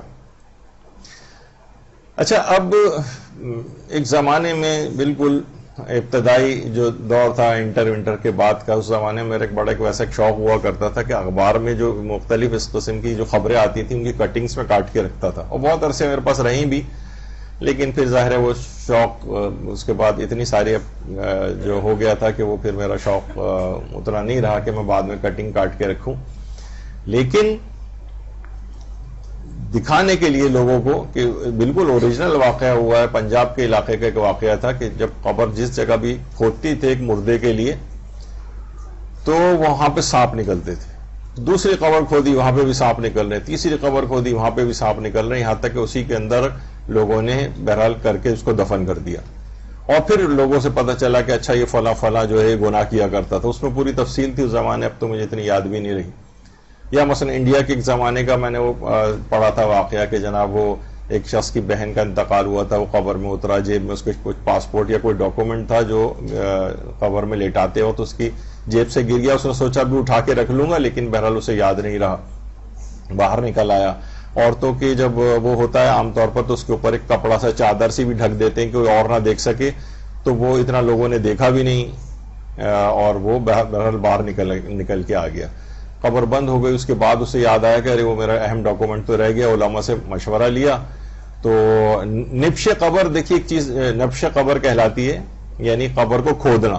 یہ بڑے اس کے ٹیکنیکل مسئلے ہیں فقہی اعتبار سے. ہر دفعہ قبر کو ایک دفعہ بند ہو جائے تو اسے کھول نہیں سکتے، لیکن اس نے ایسا اپنی مجبوری بیان کی کہ علماء نے کہا ٹھیک ہے جا کر کھول لیں، تھوڑا سا کھول کے اور اپنا وہ مقصد سے پورا کر لیں اور میت کے اوپر نگاہ وغیرہ نہ ہو. لیکن جب کھولا تو دیکھا کہ ہولناک منظر سامنے تھا ان کے کہ وہ لڑکی جو تھی وہ اٹھ کر بیٹھی ہوئی تھی اور اس کے بال جو ہیں اس کے پاؤں سے بندھے ہوئے تھے. یعنی اس زمانے میں تھا، اخباروں کے اندر آیا تھا، میں نے کٹنگ بھی کاٹ کے رکھی تھی اس کو. بعد میں جب اس کے گھر والوں سے تحقیق کی تو اس کی ماں نے کہا کہ دو چیزوں پر، ایک تو یہ حجاب کا بہت مذاق اڑاتی تھی، بالکل حجاب نہیں کرتی تھی، اور دوسرا مجھ سے بہت زیادہ بدتمیزی سے بات کیا کرتی تھی. تو علماء نے کہا کہ یقیناً پھر یہ اس طرح سے تو یہ بہت ہی اس طرح کی، اب دیکھا جائے تو اس کا ایک گناہ ظاہر ہو رہا ہے، اس کی غیبت ہو رہی ہے، اس کا لوگ ایک دوسرے سے تذکرہ کر رہے ہیں اس بات کا. تو بہرحال اس طرح سے چیزیں ہوتی ہیں، غیبت بغرض عبرت کہلاتی.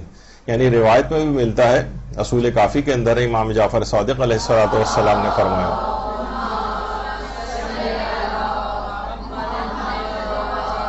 کہ رسول اللہ کے دور میں ایک شخص مر گیا، گورکن اس کے لیے قبر نہیں کھود سکے. انہوں نے رسول خدا سے کہا زمین اتنی سخت ہے کہ ہمارے اوزار ہی کام نہیں کرتے، معلوم ہوتا ہے کہ جیسے ہم پتھروں پہ اوزار مار رہے ہیں. رسول نے فرمایا اگر یہ شخص اچھے اخلاق والا ہوتا تو ایسا نہ ہوتا.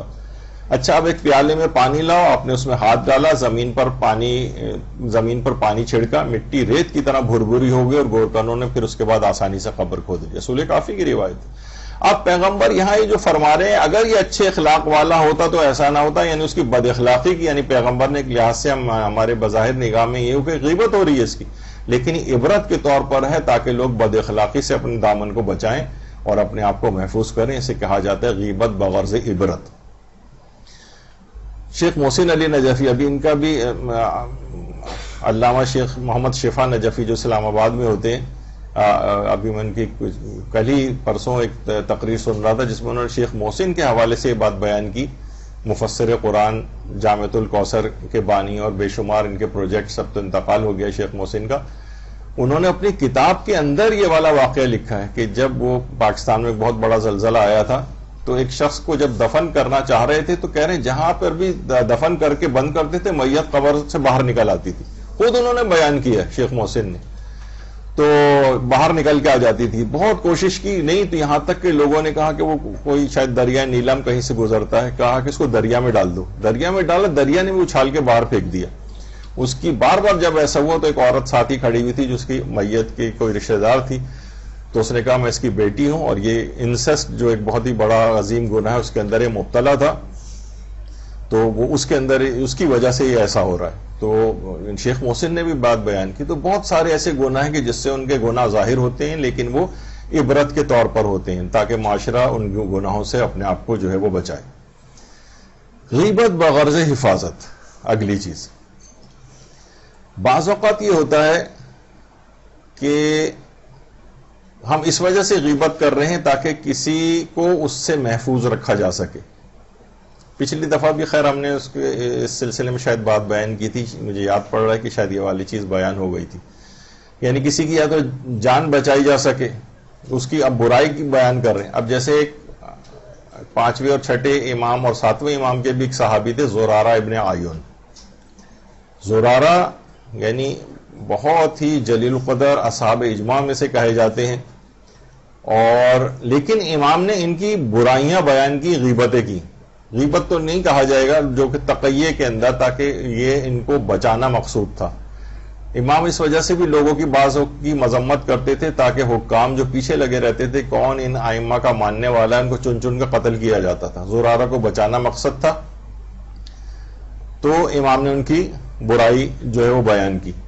بہرحال جب ان کے بیٹے، زرارہ کے بیٹے عبداللہ ابن زرارہ ابن عیون، وہ امام کے پاس آئے اور کہا کہ زرارہ جو ہیں بہت ہی ملول ہیں، بہت ہی غمگین ہیں کہ آپ نے ان کے متعلق یہ کہا. تو پھر امام نے اس بات کو کلیئر کیا کہ ان کو بچانے کے لیے انہوں نے اس طرح سے کہا ہے، حکام سے بچانے کے لیے. اب میں نے جو ان کی جو برائی بیان کی ہے تاکہ وہ حکام ان کو قتل نہ کریں. اور امام نے فرمایا میرے اور میرے جد کی نگاہ میں زرارہ سے زیادہ کوئی بھی قابل اعتماد نہیں ہے، اور اگر زرارہ نہ ہوتے تو ہمارے جد کی تمام کوششیں ضائع ہو جاتی اور آثار نبوت مٹ جاتے. اپنے باپ سے کہہ دینا تم جا کر کہ وہ غمگین نہ ہوں، اور ہمارے نزدیک ابھی تک وہ قابل اعتماد ہیں، یعنی جو روایات کا خلاصہ میں نے آپ کے سامنے بیان کیا۔ اب یہاں پر امام نے کیا کیا، غیبت کی تھی بغرض حفاظت، تاکہ زرارہ کو محفوظ کیا جا سکے، تاکہ زرارہ کو اس طرح سے بہت سارے ہمارے ہاں جو روایات ہیں اس کے اندر یہ بات بھی، اس بات کی تحقیق کی جاتی ہے کہیں یہ روایت تقیہ کی حالت میں تو نہیں کہی گئی، بہت ایک بڑا ایک پورشن ہے روایات کا جو تقیہ کی حالت میں کہی گئی۔ جیسے بہت سی روایت میں کہ امام نے سے کسی نے پوچھا تھا کہ وہ وضو کا طریقہ کار کیا ہے، تو امام نے ان کو پورا وہ طریقہ جو غیر شیعہ افراد کا طریقہ ہے وہ لکھ کر بھیجا، اس کو دیکھ کر انہوں نے، ان کے صحابی نے اس کے مطابق وضو کیا، جبکہ کیونکہ حکومت کے جاسوس ان کو دیکھ رہے تھے کہ اگر شیعہ طریقے سے وضو کرتا ہے تو اس کا مطلب ہے شیعہ اس کو قتل کر دیں گے، اور اگر اس نے غیر شیعہ طریقے سے وضو کیا تو چلو پھر یہ اپنا ہی آدمی۔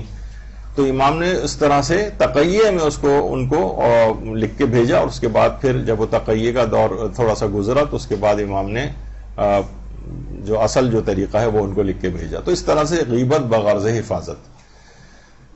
غیبت بے حیا، یہ بھی بعض ہمارے مسلمان علماء، لیکن یہ عام طور پر وہی غیبت بے حیا وہ انہی معنوں میں فاسق مولن یا فاجر جس کو کہا جاتا ہے، فاجر کی غیبت کرنا، وہ تو ہم اس کو ڈسکس کر چکے ہیں کہ مثلا ایک دفعہ وہ ملتا ہے نا کہ واقع کربلا کے بعد ایک عالم کے پاس ایک شخص وہ آیا جو کہ یہی تھا یزیدی افواج میں سے، اور آ کر فقہی مسئلہ پوچھ رہا ہے کہ میرے ہاتھ پہ اگر فلاں وہ چیز لگ گئی ہے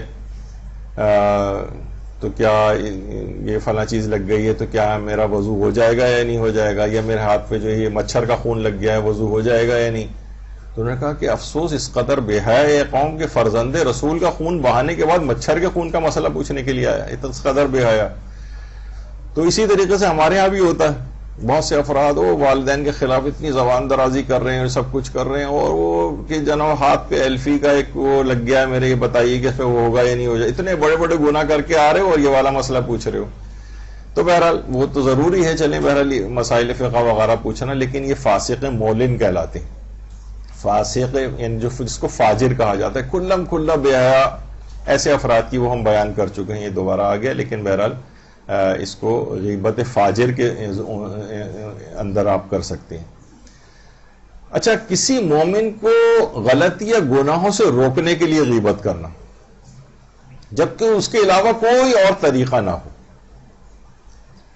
مثلا اگر کوئی شخص نماز نہیں پڑھتا ہے اور اس وجہ سے کوئی اور طریقہ نہیں ہے، سمجھا بجھا لیا، اب یہی ہے کہ اس میں کو لوگوں کو بیان کیا جائے، چند لوگوں کو، تاکہ جب یہ مشہور ہوگا کہ بھائی میں تو نماز نہیں پڑھ رہا ہوں، لوگوں میں بے نمازی مشہور ہو رہا ہوں، تو اب یہ شرمندہ ہو کر نماز شروع کر دے گا۔ لیکن اس میں ذرا میرا اپنا اندازہ یہ ہے کہ اس میں احتیاط کی جائے، بعض اوقات آپ اس کو اور شہرت دیتے چلے جاتے ہیں اس گناہ کو، لیکن یہ کہ کوئی اور روکنے کا کوئی طریقہ ہو ہی نہ اس گناہ سے، سوائے اس کے کہ اس کی غیبت بیان کی جائے اور اس کو شرم محسوس ہو اور اس گناہ سے روکے۔ تو یہ بھی ایک صورتحال ہو سکتی ہے، لیکن بہرحال اس میں جب آپ کو شک ہو کہ آپ پتہ نہیں اس کرائیٹیریا پہ پورا اترتا ہے یا نہیں، تو اس کو پھر چھوڑ دیجئے۔ مثلا کوئی شخص جو ہے وہ رشوت لینے لگا ہے، بیویاں بہت بڑی پریشان ہوتی ہیں، شوہر وہی رشوت کے پیسے لے کر جو ہے وہ گھر کے اندر آ رہا ہے، اب کیا کرے وہ؟ اچھا دیکھیں، ویسے جو ہے رشوت وہ حاکم شرع کو یا جو قاضی ہے اس کو فیصلہ بدلنے کے لیے جو پیسے دیے جاتے ہیں، صرف اسلام میں رشوت اس کو کہا جاتا ہے بس۔ باقی یہ جو ہمارے مختلف پولیس کے محکمے یا اور جو گورنمنٹ کے اور اداروں کے جو افراد جو پیسے مانگتے ہیں کسی کام کرنے کے لیے، وہ عرف میں تو رشوت شمار ہوتی ہے اور وہ حرام بھی ہے مانگنا، لیکن وہ رشوت کا گناہ جو الگ سے روایتوں کے اندر آیا ہے، مثلا الراشی والمرتشی کلاہما فی النار جو آپ نے سنا ہے، ویسے یہ ہمارے اہل سنت کی روایات کے اندر یہ کافی آیا ہے، وہ بھی کہتے ہیں کلاہما کا جو لفظ ہے وہ اصل میں روایت میں نہیں ہے، اس کی تشریح کے اندر وہ لوگوں نے بیان کیا ہے دونوں، کلاہما یعنی دونوں، رشوت لینے والا اور رشوت لینے والا دونوں جہنمی ہیں یا جہنم میں جائیں گے۔ ہمارے ہاں جو آقا خوئی نے بھی لکھا ہے کہ الراشی والمرتشی والرائش ایو السعی بینہما فی النار۔ آقا کوئی نے کہا کہ ہمارے ہاں تو یہ کہ رشوت لینے والا، دینے والا اور رائش جو ان کے درمیان معاملہ اور ڈیلنگ کراتا ہے وہ بروکر. یہ بھی تینوں افراد جہنم میں جائیں گے. تو بہرحال یہاں پر جو رشوت سے مراد ہے جو حاکم شرع کو اس کو فیصلہ بدلنے کے لیے دیے جاتے ہیں یا قاضی کو. لیکن جو اور جو اس طرح سے جو رشوتیں کے جو احکام رشوتوں کے جو مسائل ہوتے ہیں وہ پیسے لینے تو حرام ہے, ڈیمانڈ کرنا, مثلا پولیس کا ڈیمانڈ کرنا کہ ہم تمہیں اس وقت چھوڑیں گے جب اتنے پیسے دو گے, ہم تمہاری فائل اس وقت آگے بڑھائیں گے جب اتنے پیسے دو گے, یہ کام اس وقت ہوگا جب آپ اتنے پیسے دیں گے. اس کے بھی الگ فقہی احکام ہیں. یہاں پر رشوت لینے اور دینے کے مسائل کے اوپر ہمارا ایک درس ہو چکا ہے, اس میں تفصیل اس کے اندر ساری آئی تھی. اب کوئی طریقہ ہے ہی نہیں اس کو رشوت سے بچانے کا سوائے اس کے کہ لوگوں میں بیان کیا جائے کہ بھائی یہ تو معاشرے میں رشوت خور مشہور ہو رہا ہے. اب اس کو شرم آئے گی اور وہ رشوت لینے سے روکے گا. اس موقع پر کہا جاتا ہے کہ یہ کسی گناہ سے روکنے کا جب کوئی اور طریقہ نہ ہو اور اس طرح سے اس کو شرمندہ کر کے اس کو گناہوں سے روکا جائے.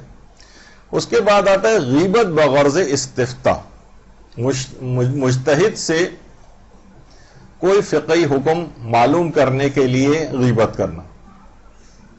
اب مثلا کسی عورت کا شوہر اس کو مارتا پیٹتا ہے, اب وہ حاکم شرع کے پاس جائے طلاق لینے کے لیے یا اس کو اس کام سے رکوانے کے لیے, تو اب ظاہر ہے اس کو یہ بتانا پڑے گا کہ میرا شوہر مجھ کو مارتا ہے, مثلا اس کا گناہ بیان کرنا ہے نا. لیکن اس کو اب میں کیا کروں, میری کیا ذمہ داری ہے استفتاء کے لیے, یعنی فقہی حکم معلوم کرنے کے لیے.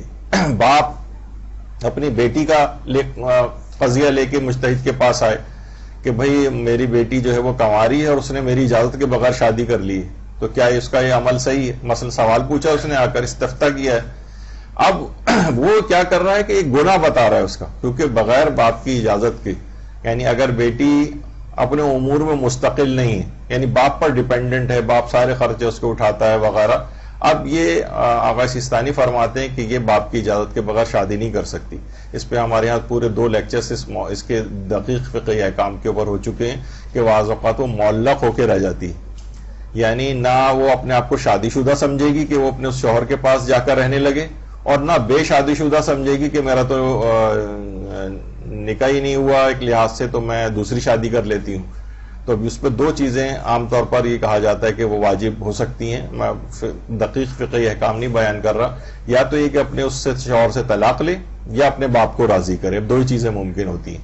اب باپ اگر جا کر یہ بات بتا رہا ہے, بیٹی کا گناہ بتا رہا ہے, لیکن کیا کس لیے بتا رہا ہے کہ تاکہ صحیح حکم اسے پتہ چل جائے کہ اب میری کیا ذمہ داری ہے. تو اس طرح سے, لیکن اس میں بھی علماء کہتے ہیں اگر یہ اس کا نام یا اپنا رشتہ پوشیدہ رکھتے ہوئے اگر وہ فقہی مسئلہ معلوم کریں تو بہت اچھا ہے. مثلا کہیں اگر کوئی کسی شخص کی بیٹی اپنے باپ کی اجازت کے بغیر شادی کر لے تو کیا یہ کام جائز ہے؟ تو اس سے کیا ہوگا کہ مشخص نہیں ہوا کہ کس کی بات ہو رہی ہے اور فتویٰ بھی ہو گیا. اچھا, وہ جو میں نے آدھا پارٹ بیان کیا کہ اگر وہ باپ پر ڈیپینڈنٹ ہے تو پھر تو فتوے کی بنا پر باپ کی اجازت ضروری ہے, اور باپ پر ڈیپینڈنٹ نہیں ہے, خود ہی کھاتی کماتی ہے, باپ کا اتنا اس کے امور میں عمل دخل نہیں ہے, تو احتیاط واجب کی بنا پر پھر اس کو باپ کی اجازت ضروری ہے. یعنی باپ اگر وہ انڈیپینڈنٹ ہے تو احتیاط واجب ہے, اور باپ پر ڈیپینڈنٹ ہے تو پھر فتویٰ ہے کہ اس کو باپ کی اجازت چاہیے. یہ تھوڑا سا بس ایک تھا, لیکن تفصیل اگر کسی کو جاننی ہے تو اس 2-3 جملوں والے کے اوپر فیصلہ نہ کریں. وہ پورے 2 لیکچرز یہاں پر ہیں کہ کماری لڑکی کے لیے باپ کی اجازت کا مسئلہ کیا ہے, اس کے بعد کافی پیچیدگی ہے اس میں. تو استفتاء کے لحاظ سے, مجتہد سے فتویٰ معلوم کرنے کے لحاظ سے یہ چیز جو ہے وہ بیان کی جا سکتی ہے, تاکہ جیسے پیغمبر کے پاس بھی لوگ اس طرح سے آتے تھے اور آ کر یہ چیز بیان کرتے تھے کہ میری کیا ذمہ داری. مثلا ایک شخص آیا پیغمبر کے پاس اور آ کے کہا کہ یعنی میری ماں نامحرموں سے ملتی.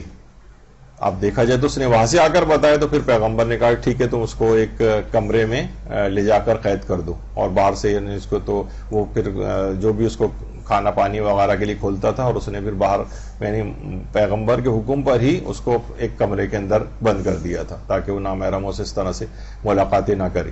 تو یہ ایک لحاظ سے اس نے آ کر غیبت ہی کی, لیکن کیا ہے پیغمبر سے حکم آ کر پوچھا, پھر پیغمبر نے اس کو بتایا کہ اپنے ماں کو اس گناہ سے روکو. تو یہ اس کو کہا جاتا ہے غیبت بغرض استفتاء. پھر ایک مسئلہ آتا ہے کہ جب مخاطب کو بھی حقیقت پتہ ہو, یعنی مثلا دو افراد آپس میں بات کر رہے ہیں اور دونوں کو اس کا گناہ پتا ہے.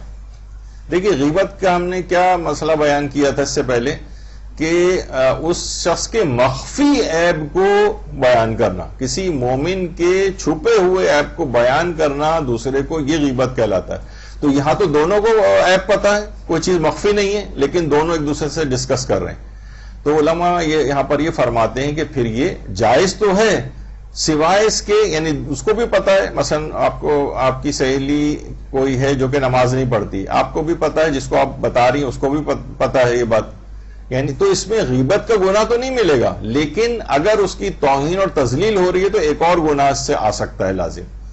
ورنہ خود جب مخاطب کو بھی حقیقت معلوم ہو، کوئی چیز اس سے بھی چھپی ہوئی نہیں ہو، اور دونوں ایک دوسرے سے اس متعلق بات کر رہے ہو، تو پھر یہ غیبت شمار نہیں ہوتا ہے.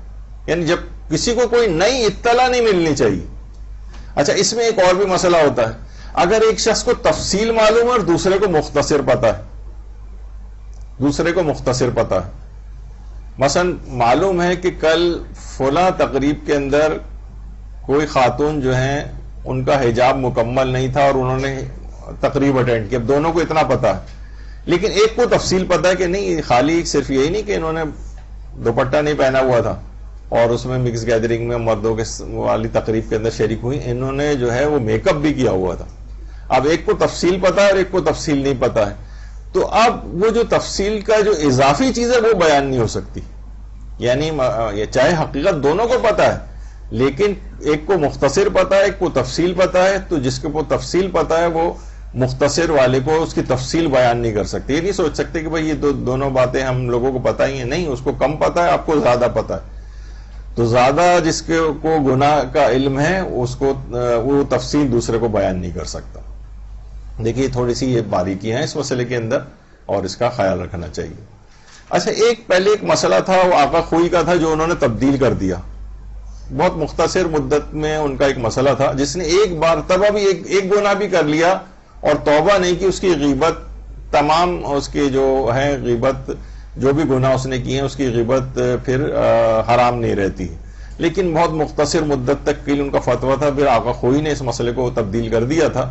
اور اب پھر یہ کہ جس گناہ کو بس وہ علی اعلان ظاہر کرتا ہے لوگوں کے سامنے، فقط اس کی غیبت ہو سکتی ہے، اس کے علاوہ غیبت نہیں ہو سکتی. انہوں نے اپنا فتویٰ پھر بدل لیا تھا. تو اس وجہ سے میں نے بتا دیا کہ ہو سکتا ہے بعد میں کبھی کسی کا اس طرح کا کوئی فتویٰ آپ کو سننے کو ملے، تو یہ اس طرح کی پاسبلٹی بھی ممکن ہے. لیکن ابھی تک تو سب مراجع یہی کہتے ہیں کہ جس نے ایک جو بھی گناہ ظاہر نہیں کیا ہے وہ دوسروں کو بیان نہیں کر سکتے، یعنی فقط وہ بیان کر سکتے ہیں جو وہ علی اعلان لوگوں کے سامنے کر رہا ہو. اچھا، اب غیبت سننے کے بعد آپ پر کچھ چیزیں اخلاقاً ضروری ہو جاتی ہیں اور کچھ فقہی اعتبار سے ضروری ہو جاتی ہیں. جب بھی آپ کبھی غیبت سنیں، کچھ چیزیں اخلاقاً آپ کے اوپر لازم ہو جاتی ہیں اور کچھ چیزیں آپ کے اوپر فقہی اعتبار سے واجب ہو جاتی ہیں. دیکھیے، ایک تو چیز یہ کہ جب کسی آپ سے سنیں کہ فلاں نے آپ کی غیبت کی ہے، کسی کی غیبت کی ہے، تو جو یہ چغلی کر رہا ہے نا یہ فاسق ہے، اور فاسق کی خبر کا کوئی اعتبار نہیں. ایک شخص جیسے لوگ کہتے ہیں نا کہ بھائی میں وہ فلاں جو قابل اعتبار شخص ہیں انہوں نے مجھے آپ کے متعلق یہ بات بتائی. ایک عالم سے کسی نے کہا کہ فلاں قابل اعتبار نے مجھے آپ کے متعلق یہ بات بتائی، تو انہوں نے یہی کہا کہ جو غیبت کرنے والا ہے یا چغل خور ہے وہ قابل اعتبار ہی کب ہوتا ہے جس نے یہ بات بیان کی. تو فاسق کی خبر کا کوئی اعتبار نہیں. یعنی پہلا کام آپ کا یہ ہے کہ آپ اسے فاسق سمجھے جو یہ آپ تک کی خبر لا کر دے رہا ہے کہ بھائی اس نے آپ کے متعلق پتہ ہے یہ بات کہی ہے کہ آپ فلاں گناہ کرتی ہیں، یا آپ نے فلاں جو ہے آپ میں عیب پایا جاتا ہے آپ کے خاندان میں، آپ کی اولاد میں. تو پہلی بات تو یہ کہ وہ خبر دینے والا چغل خور وہ فاسق ہو گیا ہے. فاسق کی خبر کا اعتبار نہیں. ان جاءکم فاسق بنبأ فتبینوا، قرآن کی آیت بھی ہے کہ اگر کوئی فاسق خبر تمہارے پاس لے کر آئے تو اس کا اعتبار نہ کرنا، یعنی بلکہ اس کی تحقیق کر لینا. فاسق کی خبر کی تحقیق کرنے کا حکم ہے، اس کے اوپر اعتبار نہ کریں. تو پہلا تو چیز یہ ہوگا کہ فاسق کی خبر کا اعتبار نہ کریں. دوسرا یہ کہ چغل خور جو شخص جس نے آپ تک وہ خبر لا کے وہ غیبت پہنچائی، اس کی غیبت کو نقل نہ کریں کسی اور سے. مثلا آپ کہیں اپنی سہیلی کے پاس، اپنی والدہ کے پاس آئیں کہ اس نے یہ کہا ہے کہ دیکھیے فلاں جو خاتون انہوں نے ہمارے متعلق یہ بات کہی. علماء فرماتے ہیں وہ شخص جو چغل خور ہے نا، اس کی غیبت کو بھی کہیں نقل نہیں کر سکتے کہ اس سے چغل خور کی بھی غیبت ہو جائے گی. بڑا مسئلہ ہے نا یہ. چغل خور کا وہ جو گناہ اس نے کیا ہے، آپ تک وہ خبر لا کر پہنچائی ہے، تو وہ اس کی بھی غیبت ہو رہی ہے اس میں، تو اس کے قول کو کوئی نقل نہ کرے. تیسری چیز یہ ہے کہ تجسس سے کام نہ لیں. قرآن کی آیت تھی، ہم نے پہلی نشست میں عرض کی تھی، فلا تجسسوا. ہم ہوتے ہیں نا، اچھا اور کیا کہا اس نے میرے متعلق، اچھا اور کیا کہا ہے میرے متعلق، اب اور انکوائری میں جاتی. تیسری ذمہ داری کہ تجسس سے کام نہ لیں، ادھر کان سے سونا ادھر سے نکال باہر کریں. تجسس اگر آپ نے کیا تو قرآن حکم کی خلاف ورزی ہوگی، اس میں اور باتیں کھلیں گی اور اس کے گناہ سامنے آئیں گے اور باتیں ہوں گی، تو اس میں تجسس سے کام نہ لیں. چوتھی چیز یہ کہ سوء ظنی سے کام نہ لیں. ظاہر ہے جس کے متعلق ہمیں بات پتہ چلی اس نے ہم سے یہ کہا ہے، فوراً ہمارے دل میں اس کے خلاف ایک کینہ ڈیولپ ہوگا. مومن سے کینہ رکھنا، دشمنی رکھنا، سوء ظنی رکھنا جو ہے وہ بھی حرام ہے. قرآن کی آیات ہیں اس سلسلے میں، تو سوء ظنی اس سے نہ کریں. پھر علماء فرماتے ہیں کہ چغل خور کو امرو نہیں کریں. امرو نہیں کریں یعنی اس کو منع کریں اس گناہ سے کہ وہ آپ کے سامنے جو ہے نا اس کی غیبت نہ کریں. یا کسی اور کی بھی بات بیان ہو رہی تو آپ فوراً اس کو منع کر دیں کہ بھائی یہ غیبت ہے، ایسا نہ کرو. جیسے کہا جاتا ہے نا کسی شخص کے متعلق کہ جب کوئی شخص غیبت بیان کرتا تھا ان کے سامنے کسی شخص کی، تو وہ کہتے تھے ہاں یہ تم نے جو بات بیان کی ہے یہ ہے تو، لیکن وہ شخص ہے تو جنتی. تو وہ کہتے تھے ہیں میں اس کی برائی بیان کر رہا ہوں، کہہ رہے ہیں جنتی. کہا اس وجہ سے وہ ہم آگے چل کر ذکر بھی کریں گے جب غیبت کے جو نقصانات اور اس کے ترک کے فوائد بیان ہوں گے، کہ جب آپ غیبت کر رہے ہوتے ہیں نا تو اس کے نامہ اعمال سے نیکیاں جس کی غیبت کی جا رہی ہے اس کے نامہ اعمال میں آ جاتی ہیں. تو کہا کہ اسی وجہ سے کہ وہ ہے تو جنتی، میں اس وجہ سے کہہ رہا ہوں کہ اس کی ساری نیکیاں آپ کی نیکیاں اس کے نامہ اعمال میں آ گئیں، وہ تو جنتی ہو گیا. تو فوراً دوسرا نا غیبت سے رک جاتا ہے کہ وہ اس کو پھر ہمت نہیں ہوتی کہ آگے کچھ کہے. تو چغل خور کو کسی بھی طریقے سے روکیں کہ نہیں یہ تو دیکھیں، فوراً آپ کہہ دیں نہیں یہ غیبت ہو رہی ہے، رہنے دو اس کو، بات بیان نہ کرو اس کی. تو یہ اگلا فریضہ ہے آپ کا. اسی طریقے سے کے بات ہے کہ جب آپ نے سنا کہ آپ کے متعلق یہ بات کہی گئی ہے، کسی نے آپ کی غیبت کی ہے، تو اپنی غیبت سن کر اپنے عیب کی طرف متوجہ ہو جائیں کہ کہیں واقعی تو مجھ میں نہیں پایا جاتا. مثلا کسی نے کہا کہ جناب وہ بڑی متکبر عورت ہے بھائی، اب ہم فوراً بجائے اس کے کہ آپ کے غم و غصہ آپ کے دماغ میں پیدا ہو، آپ سوچیں گے واقعی کہیں عیب مجھ میں پایا تو نہیں جاتا ہے، اور اپنی ذات کے اندر مشغول ہو جائیں، نہ کہ آپ اس کی طرف چلی جائیں کہ جناب اچھا وہ ہے اور اس کی خاندان کی برائیاں آپ کرنے شروع کر دیں. تو اپنی غیبت سن کر اپنے عیب کی طرف متوجہ ہو جائیں، یہ سب سے اہم چیز ہے، اب اس کی طرف نہیں جائیں. پھر علماء فرماتے ہیں غیبت کرنے والے کے دل کا ملال زائل کریں. بھئی دیکھیں جو کوئی بھی شخص اگر غیبت کر رہا ہے نا تو کوئی کچھ نہ کچھ اس کے دل کو آپ سے ممکن ہے کہ کوئی وہ پہنچا ہو، کوئی اس کے دل میں ملال ہو آپ سے متعلق، کوئی یعنی کوئی تکلیف آپ نے اس سے پہنچائی ہو، تو آپ کوشش کریں کہ کسی طریقے سے اس کے دل کا ملال زائل کر دیں. دل کا ملال، اب وہ آپ اس کی تعریف کریں، اور جب اس تک بات پہنچے گی بھائی میں نے تو تمہاری بات ان تک بیان کی لیکن اس نے کہا نہیں وہ تو بہت اچھی خاتون ہے، اور یہ جو کوئی بھی آپ اس کی تعریف کریں گے تو اس کے دل کا ملال زائل ہو جائے گا اور وہ آئندہ اس گناہ کے اندر مبتلا نہیں ہوگی. تو بہت ساری چیزیں آپ کو دیکھیے یہ سب کرنا پڑیں گی. معاشرے کے اندر اس کی اتنی جڑیں پھیل چکی ہیں، اس ناسور کی پتہ نہیں کہاں کہاں تک یہ سرایت کر چکا ہے. اس کو جب تک اس طرح کی چیزیں نہیں ہوں گی یہ چیز ختم نہیں ہوگی. ورنہ تو آپ بجائے اس کے کہ اس کی برائی غم و غصے میں آ کر بیان کرنا شروع کریں، آپ الٹا جس نے غیبت کی ہے آپ کی اس کے ساتھ ایسا سلوک کریں کہ وہ پھر دوبارہ اس کی ہمت جو ہے وہ نہ پیش آئے کہ وہ کہ آپ کی غیبت دوبارہ کرے.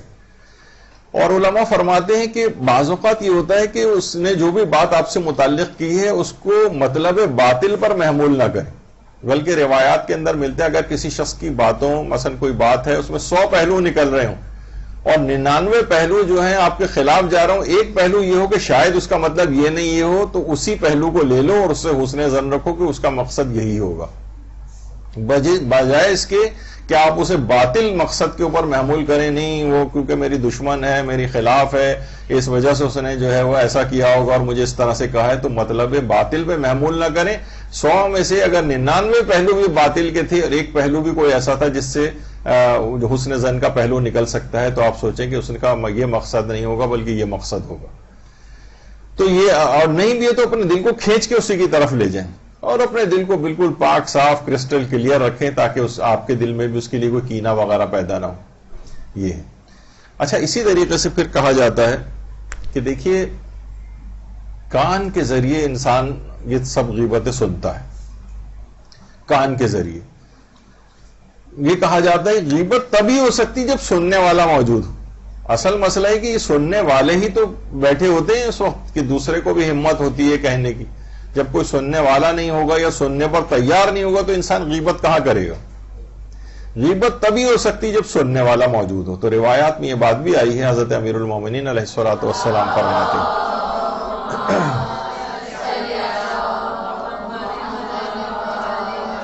کہ السامع للغیبت احد المغتابین، غیبت کا جو سننے والا ہے وہ خود غیبت کرنے والوں میں سے ایک ہے. یعنی ایسا یہ نہیں سوچے کہ بھائی میں تو صرف سن رہا ہوں بیٹھا ہوا، میں تو غیبت کر تو نہیں رہا، لیکن وہ فرماتے ہیں کہ یہ بھی اسی کے اندر سے شریک سمجھا جائے گا، ایسے ہی جیسے یہ بھی غیبت کر رہا. بری بات کا سننے والا بات کرنے والے کا شریک ہے، غیبت کو سننے والا بھی غیبت کرنے والوں ہی کی طرح سے ہوتا ہے. اور پیغمبر اکرم صلی اللہ علیہ وآلہ وسلم فرماتے ہیں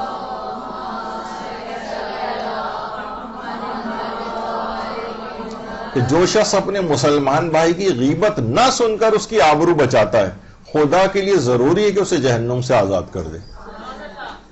یعنی غیبت نہ سن کر آپ نے اس کی آبرو بچایا، فوراً روک دیں بھائی میں اس متعلق بات نہیں کرنا چاہتا، غیبت ہو جائے گی. تو کیا ہوگا کہ اللہ کے لیے ضروری ہے کہ آپ کو جہنم کی آگ سے آزاد کر دیں، خود پیغمبر فرماتے ہیں. اور علامہ تبرسی نے لکھا ہے، ہم نے پہلے بھی بیان کی تھی، ایک شخص نے امام زین العابدین علیہ السلام سے بیان کیا تھا،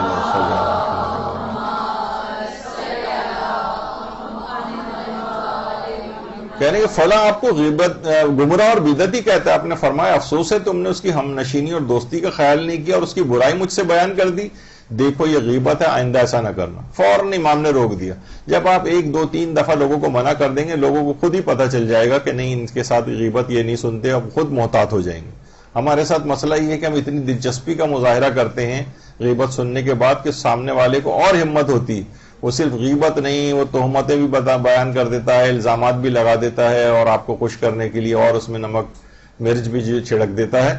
تو یہ شروع میں اگر روک دیا جائے نا تو یہ پھر ہمت نہیں ہوگی دوسرے شخص کو. اچھا، بہت سے لوگ کہتے ہیں کہ بھئی اگر ہم غیبت سننے سے ہم اس شخص سے بدگمانی نہیں ہو رہے، یعنی کسی نے کسی آدمی کی غیبت آپ کے سامنے کی تو لیکن ہمیں پتہ ہے کہ وہ آدمی بہت اچھا ہے، یہ ایسی فضول باتیں کر رہا ہے اس کے متعلق، ہم پہ کوئی اثر ہی نہیں ہو رہا، تب بھی شریعت یہ کہتی ہے کہ تب بھی اس کی غیبت سننا جائز نہیں. یعنی آپ اس کو روک دیں، امر بالمعروف کریں، چاہے آپ بدگمان نہیں بھی ہو رہے ہیں اس سے، آپ کے خیال میں ابھی تک وہ جس کی برائی یا غیبت کی جا رہی ہے ابھی بھی آپ کی نگاہ میں وہ بالکل صحیح ہے. فرماتے کہ نہیں، تب بھی اس کے باوجود بھی آپ کے اوپر یہی لازم ہے کہ اس غیبت کے سلسلے کو روکا جائے اس کی، اور اسے ٹوکیں آپ کہ نہیں ایسا نہ کرو. پیغمبر اکرم صلی اللہ علیہ وآلہ وسلم فرماتے کہ اگر کوئی شخص اپنے بھائی پر یہ مہربانی کرے کہ کسی مجلس میں اس کی غیبت ہو رہی ہو اور اس کی غیبت کی تردید کرے تو اللہ دنیا اور آخرت میں اس سے 1000 برائیوں کو دور فرمائے گا. روک دیں اس کو. غیبت کی تردید کے معنی روک دیں نہیں، وہ ایسا نہیں آپ یہ غلط کہہ رہی ہیں یا کوئی بھی اس طرح سے کہ اس کی فوراً جب آپ اس کا دفاع کرنے لگیں گے نا تو دوسرے شخص میں ہمت نہیں ہوگی، وہ بھی پسپائی اختیار کرے گا کہ نہیں مجھے اس کی غیبت نہیں کرنی چاہیے. آیت اللہ سیستانی نے سے جو استفتاء ہوا، ایک سوال پوچھا گیا کس طرح کی باتیں غیبت میں شمار ہوتی ہیں، کیا غیبت کرنے والے کو نہی عن المنکر کرنا ضروری ہے اور جس کی غیبت ہو رہی ہو کیا اس کا دفاع کرنا چاہیے؟ انہوں نے جواب دیا دوسروں کے چھپے ہوئے عیب کو ظاہر کرنا غیبت کہلاتا ہے. غیبت کرنے والا حرام کا ارتکاب کرتا ہے, اسے منع کرنا چاہیے, اور جس کی غیبت ہو رہی ہے اس کی طرف سے دفاع کرنا چاہیے. یعنی فقط یہی نہیں ہے کہ آپ سن کر خاموش ہو جائیں, خاموش بھی نہیں ہونا ہے, اسے روکنا بھی ہے, اور روکنے کے بعد اس کا دفاع بھی کرنا ہے. اس کا دفاع بھی کرنا ہے. قابل دفاع نہیں ہے تو کم سے کم پھر کم سے کم اس کو غیبت سے تو روک ہی دینا ہے. اور آغا سیستانی سے ایک اور توضیح المسائل جامع میں مسئلہ نمبر 2270 فرماتے ہیں کیونکہ نہیں انل منکر واجب ہے, اس لحاظ سے اگر شرائط موجود ہوں تو غیبت سے روکنا بھی واجب ہوتا. اور احتیاط مستحب ہے کہ غیبت سننے والا جس کی غیبت کی جا رہی ہے اس کی حمایت کرے, اس کی طرف سے دفاع کرے, البتہ بشرطہ اس کام میں مفسدہ نہ پایا جاتا ہو.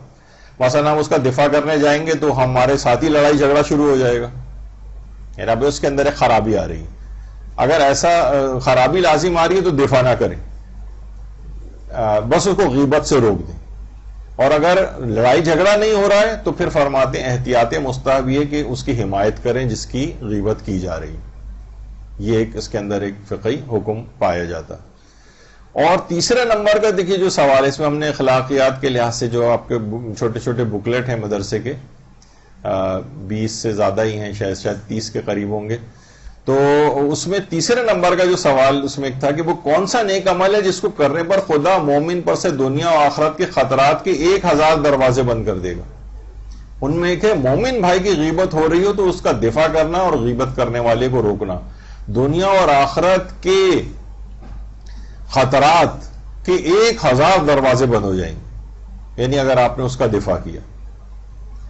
اور پھر یہ کہ اگر کوئی شخص دوسرے مومن کو سوالات پوچھ کر کسی مومن کی غیبت کرنے پر مجبور کرے تو کتنا گناہ اس کا بتایا گیا ہے. تو کہا جاتا ہے غیبت کرنے والے سے 70 گنا زیادہ ہے جو قریت کا سوال پوچھ کر اسے مزید غیبت کے اوپر آمادہ جو شخص کرتا ہے. غیبت سے بھی 70 گنا زیادہ جو ہے اس کا جو ہے گناہ سمجھا جاتا ہے. تو دیکھیے کس قدر اس کے اندر جو ہے وہ اہم امور ہے. اچھا, اگر غیبت سننے پر مجبور ہو اور مستغیب کا دفاع نہ کر سکے, بعض اوقات ہوتا ہے کہ آپ سننے پر مجبور ہوتے ہیں اور اس کا دفاع بھی نہیں کر سکتے. آیت اللہ سیستانی سے سوال پوچھا گیا کہ اگر کسی شخص کی غیبت سنے لیکن غیبت کرنے والے کو روکنے کے ذریعے جس کی غیبت کی جا رہی اس کی مدد نہیں کر سکے تو کیا اس صورت میں اس پر واجب ہے اس جگہ کو ترک کر دے یا اسی جگہ پر بیٹھا رہے لیکن خاموش ہو جائے؟ آغا سیستانی نے جواب دیا اگر وہ غیبت کرنے والے کو روکنے پر قادر نہ ہو تو پھر اس جگہ کو چھوڑ کر جانا تو واجب نہیں. یعنی یہ نہیں کہ آپ جانا یعنی اٹھ کر چلے جائیں, لیکن اگر اس کے لیے ممکن ہو کہ غیبت کرنے والے پر اپنی نفرت اور ملامت کا اظہار کر سکے تو احتیاط واجب کی بنا پر یہ کام کرنا ضروری ہے. یعنی اگر آپ پہ اٹھ کر جانا تو واجب نہیں ہے, لیکن انداز اور طریقہ آپ کو ایسا اختیار کرنا ہے کہ جس سے پتہ چل جائے کہ آپ کو شدید کراہیت اور نفرت محسوس ہو رہی ہے اس کے غیبت کرنے کی وجہ سے. آپ فرماتے ہیں احتیاط واجب کی بنا پر یہ کام کرنا ضروری ہے, اس کراہیت اور نفرت کا اظہار کرنا. اگرچہ اسے یہ معلوم ہو کہ اس کام سے غیبت کرنے والے پر کوئی اثر نہیں پڑے گا اور وہ غیبت سے باز نہیں آئے گا, تب بھی اظہار نفرت کرنا ضروری ہے احتیاط واجب کی بنا پر. یعنی آپ کو یہ امر بالمعروف اور نہی عن المنکر کے فقہی احکام کے اوپر یہاں تفصیلی درس ہو چکے ہیں, اس کے اندر بھی بات آئی تھی کہ اظہار تنفر کرنا واجب ہو احتیاطی کی بنا پر ضروری ہو جاتا ہے آغا سیستانی کے فتوے میں, چاہے آپ کو پتہ بھی ہو کہ یہ باز نہیں آئے گا. ایک بہت ہی مشکل سا جملہ تھا اس وقت بھی میں نے پڑھا تھا, تو کہ اگر بہت مشکل ہے, پتہ نہیں پڑھنا چاہیے ٹائم بھی رہا یا نہیں, اگر اغراء بالجہل ہو رہا ہو یا سکوت توہم میں جواز بن رہا ہو تو پھر امر بالمعروف تو واجب نہیں ہوتا. یعنی اگر آپ خاموش رہیں گی تو لوگوں میں جہالت پھیلے گی اور آپ کی خاموشی لوگوں کو جواز فراہم کرے گی کہ کام جائز ہے. تو اس موقع پر بہت سے کام چیزیں ایسی ہوتی ہیں کہ جس میں امر بالمعروف کرنا آپ کے لیے واجب تو نہیں ہوتا ہے, لیکن آپ کو ایسا انداز اختیار کرنا واجب ہوتا ہے کہ لوگوں کو پتہ چل جائے اس کام کے آپ خلاف ہیں. ممکن ہے کسی ایسی تقریب میں آپ پھنس جائیں مکس گیدرنگ ٹائپ کی ہے. لوگ کہیں گے اب دیکھیے ویسے تو بڑی حجاب کرتی ہیں, مدرسے میں پڑھتی ہیں, اور یہاں اب پھنس گئی ہیں, آپ نکل نہیں سکتی, جا نہیں سکتی, گھر والے وہیں پہ موجود ہیں, کہاں آپ نکل کے جائیں گی. تو آپ کو ایسا انداز اختیار کرنا ہوتا ہے کہ آپ اس کا کہیں کونے میں جا کر بیٹھ جائیں, رخ موڑ کر بیٹھ جائیں, اپنا کراہیت کا اظہار کریں کہ بھئی کس طرح سے مومنین کی یہاں پر گیدرنگ ہے, یا کیوں اتنی بے حجابی. یعنی آپ کو اظہار نفرت کرنا احتیاط کی بنا پر ہی ضروری ہو جاتا ہے. تو یہاں پر بھی آقا سیستانی یہ کہہ فرمائیں گے اگر غیبت سے روک نہیں سک رہے ہیں آپ, تو کم سے کم اظہار تنفر کرنا احتیاط کی بنا پر یہ ضروری ہو جاتا ہے. کیونکہ پیغمبر اکرم صلی اللہ علیہ وآلہ وسلم فرماتے ہیں کہ کسی شخص کے لیے کافی ہے کہ جب وہ کسی برائی کو دیکھ کر اسے تبدیل بھی نہ کر سکے تو کم سے کم اتنا تو کرے کہ خدا کے حضور یہ ثابت ہو کہ وہ اس برائی سے بیزار تھا, دل سے بھی یعنی کراہیت اس میں کرے, اور اپنے اظہار بھی کرے اس کا کہ میں اس کام سے راضی نہیں ہوں, یہ جو چیز یہاں پر ہو رہی ہے. اب غیبت ہو رہی تو غیبت, مکس گیدرنگ والا کوئی مسئلہ ہے تو وہاں یعنی اظہار کراہیت و نفرت کرنا, تنفر کا اظہار کرنا وہ ضروری ہو جاتا ہے. اور اس کے بعد یہ جو جب آپ نے سن رہے ہیں کہ کسی شخص نے غیبت کی تو جو ذمہ داری ہے اس میں ایک ہے غیبت سننے کے بعد خود اس میں بھی شریک نہ ہو. یعنی ایسا نہ ہو کہ نہ صرف یہ کہ سننا صرف منع نہیں ہے بلکہ اس میں شریک ہونے سے بھی آپ کو منع کیا گیا ہے. تو سننا اور شریک ہونا دونوں یہ چیز جائز نہیں.